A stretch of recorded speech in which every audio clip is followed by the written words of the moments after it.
Hello, this is CH Srinivasarao, Assistant Professor, Department of CSC from RR and JC College of Engineering, Guntur.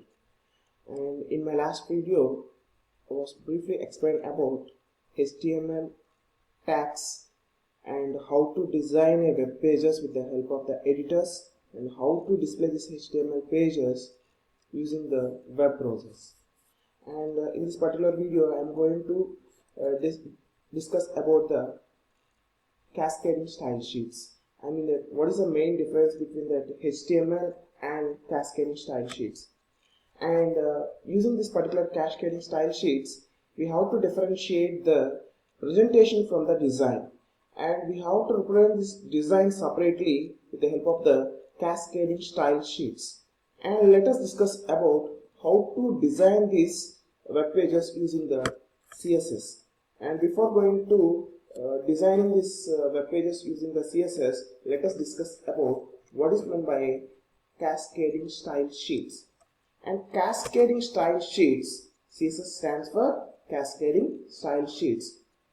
Cascading refers to the procedure that determines which style will apply to a certain part of the web page. I mean that we have that more number of styles we have, and we have to represent the which style is to be applied from and which the part of that particular HTML pages. And style means what about that particular style we have going to apply to this particular web pages, means how you want a certain part of your page to look, and we have to set the color, margins, fonts, etc.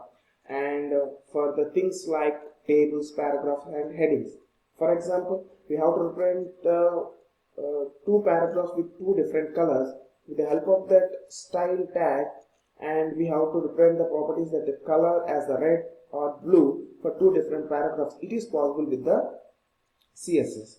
And come to the sheets, means it's like as a templates or a set of rules for determining how the web pages will look. Mainly this CSS is helpful to design a web page that is separated from the presenting the data in the HTML pages. And we will discuss about with the help of that examples. And style is a command that you set to tell the browser how a certain section of your web page should look. And wherever this particular style tag used in our HTML tag, we have to represent the style of the web page. For example, you can use style on many HTML pages like paragraph, headings, tables, etc.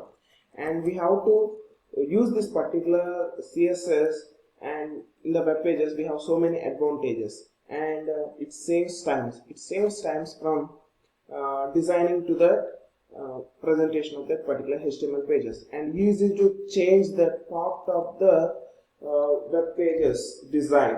I mean that simply we have to change the color. It is very easy, and we have to change the font size from the part of that particular web page, very easy. And it keep consistency. I mean it keep the consistency from one page to the another page.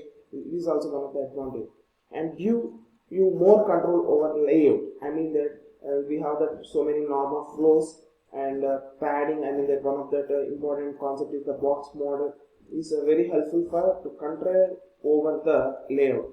And using styles with JavaScript, it is DHTML. Make sure it is easy to create a common format for all the web pages. This is also one of the advantages regarding the style sheets. And this is a small thing. This is applying a single style sheet to multiple documents. I mean that index.html is one of the example. Index.html, store.html, and faq.html, help.html. These are the different HTML pages are there. We have to apply the common styles to all these web pages, and we have to create the separate web page, separate page, that is a styles.css. This particular styles.css can be applied to all these 4 pages. This is also one of the advantages regarding the CSS. And let us discuss about the syntax of the CSS. CSS syntax is made up of 5 parts. First one is the selector and property or value. Third one is the declaration block, and curly braces. And the selector, and we have that so many things how to identify that elements. Using the selector is possible. Normally we have to provide the IDs or classes etc. for identifying the tags. And normally we are using the ID means uniqueness regarding the elements, and declaration means, and we have to specify the property as well as value. Property means which aspect you want to change, for example color, font, margins, etc. And the value is we have to exact setting for that aspect. And this is about the example for the selector. Identifies the HTML elements that the rule will be applied to, identified by the actual element name, example body, or by the other means such as class attribute values. And this is a selector. These are one of the existing element in the HTML pages. That is the heading H1. We have to change the color, font size with the help of the declaration part. Open the curling brace. See this one.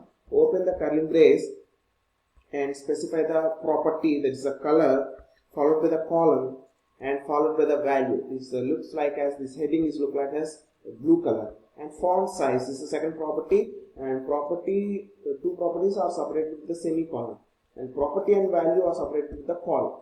And we have the two declarations for this particular selector H1, and this is the example regarding the selectors, and this is the example regarding the properties. And the property is the style attribute. We want to change that, and each property has a value. This is about the declaration. Each CSS line that includes the property and value. And this is about the introduction regarding the CSS and what are the advantages and the syntax and example for the CSS. In the next video we have to discuss about the types of CSS and ID tag and class tags, class attributes and box model. Thank you.